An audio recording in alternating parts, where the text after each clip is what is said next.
ဒီနေ့ဆက်လက်ပြီးတင်ဆက်ပေးခြင်းနဲ့ဆောင်းပါးတစ်ပုဒ်ကတော့ကိုမိုးစောရေးသားတဲ့တရေပြောင်းလင်းတာမကြီးရဲ့အမွေဆိုတဲ့ဆောင်းပါးတစ်ပုဒ်ပဲဖြစ်ပါတယ်။ဒါရီယာစစ်ကောင်စီရဲ့စနစ်တကျ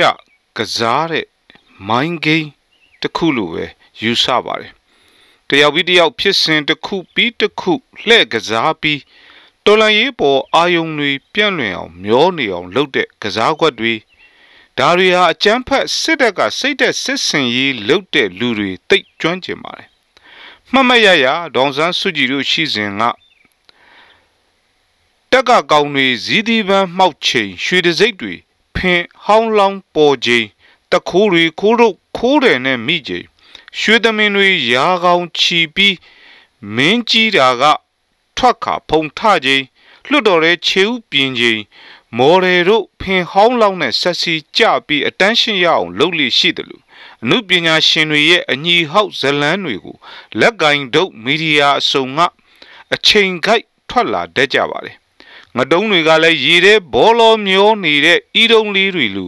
ဒီသတင်းရေစည်းမှာအစုံစံမျောနေတာနဲတာမဟုတ်အခုထိအချို့မမှတ်ကြသေးပါဘူးထားပါတော့မျောလို့ဝါခဲ့ကြပြီဆိုတော့လိုရင်းဆက်ပါမယ်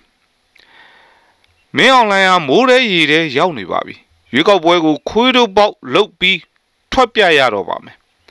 အာဆန်ထိုင်းကမ္ဘောဒီးယားကိုလှုပ်ပွဲနဲ့ဟန်ရေးပြင်ပြီးမြန်မာကိစ္စမင်းအောင်လိုင်းကိုအချိန်ဆွဲနေတယ်လို့ထင်ပါတယ်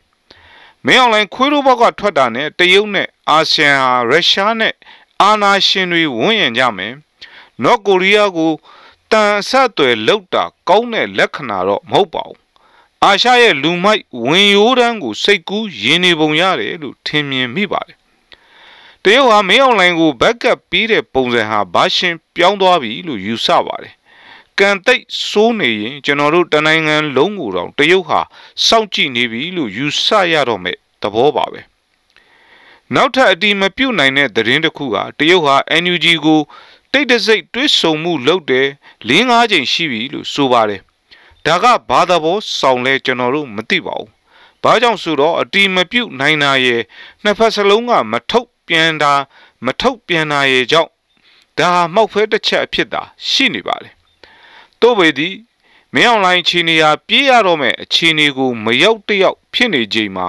ရွေးကောက်ပွဲအတွက်ဇွတ်ရှေ့တိုးနေတဲ့ပုံဟာတခုခုအာမခံရထားတယ်လို့ပါပဲ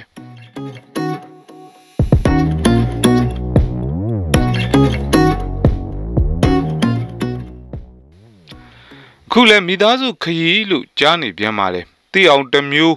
မသိအောင်တစ်မျိုးမိသားစုလိုက်ဖုံသွားထနေတာပျော်နေလို့တော့မဟုတ်တန်ရပါဘူးသူတို့တွေခွေမဲ့ဘိတစ်ခုကိုအပီပင်လုံနေပုံရတယ်လို့ထင်ပါတယ်အကျန်းဖတ်တက်ထိပ်ပိုင်းယာရူးနေရာပါဝါအာနာကစားထားပုံတွေကလည်းပြေးပေါက်ခွင်ကိုတပြိုင်နက်တည်းဆင်ထားပုံရပါတယ်ရွေးကောက်ပွဲနဲ့ခွေးတို့ပေါက်ဟာ plan A ဆိုရင်ပြေးပေါက်က plan B လို့ယူဆမိပါတယ်plan C ကတော့ PDF တွေလက်မှာမာမုတ်ဂရာဖီလူငရဲရွာဆန်ပေါ့ plan D ကတော့ကလင်နာကြကျင်ဆိုးကျိုးစင်ပေါ့ plan E ကတော့နိုင်ငံသားမှာစတီထိုင်ကုန်နဲ့အကင်ခံရမယ်ပေါ့လေမင်းအောင်လိုင်းရဲ့ဇာတာကိုကလင်တာချကြည့်တော့ဒီထက်ပိုထွက်เสียဘာမှမရှိတော့ပါဘူးတရုတ်က NUG ကိုတိတ်ကျင်းရီမှန်တွေးဆုံတာမှန်ခဲ့ရင်အကြောင်းရင်းကနှစ်ခုကိုတွေးမိပါတယ်တခုကသူ့ရဲ့အကျိုးစီးပွားကာကွယ်ခြင်းတာ NUGC ကဂရိတစ်ခုပေါ့နောက်တစ်ခုကတော့ထုံစည်းထိုးတယ်လို့မျိုးအချိန်ဆွဲကစားဖို့ဝင်လုံးတာပါလက်ရှိမြောက်ပိုင်းကိုချုပ်ပြီးကစားသွားတာအဲ့ဒီအကွက်လို့ယူဆပါတယ်တော်လန်ရေးကိုကူဖို့ဆိုတာကတော့လုံးဝမဖြစ်နိုင်ပါဘူးသူ့ရဲ့ချန်စီယိုနာမှာသူတီထားတဲ့အာဏာရှင်ကိုဖြုတ်ချပြီးဒီမိုကရေစီနဲ့အောင်ပွဲတွေအကြီးကြီးခံနေကြတာတရုတ်ရဲ့အိမ်မက်ဆိုးကြီးဖြစ်တဲ့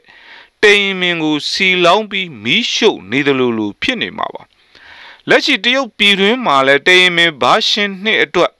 ပေးထားချက်ကပြည့်စုံနေပါပြီဒါကြောင့်လုံးဝကိုမဖြစ်နိုင်တာပါတရုတ်ဟာသူသာလူရှိရင်ဘလို့လူမျိုးကိုမဆိုရှီပင်ရင်လူယိုကျိုးပြီးဆက်ဆံပါတယ်အလေးပေးတယ်ကျူးစုတယ်ဆက်ဆံခံရတဲ့သူကတော့ပြန်အားနာရတဲ့အခြေအနေထိကိုဖော်ရွေကြိုးစုပြီးဆက်ဆံပြတတ်တာပါ တရုတ်ရဲ့အကျင့်ပါ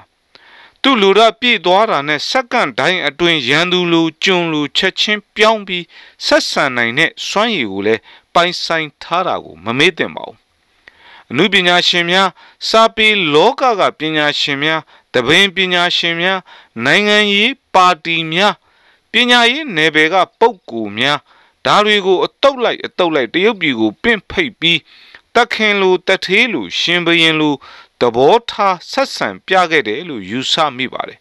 ပြန်လာကြသူတွေကိုမေးကြည့်ပါဒီလိုပဲဆက်ဆံလိုက်မယ်မြေကြီးလက်ခက်မလွဲဖော်ရည်လွန်းလို့သူတို့အားနာရတဲ့အထိဖြစ်ခဲ့ကြပါလိမ့်မယ်ဒါအတော်ဆိုးပါတယ်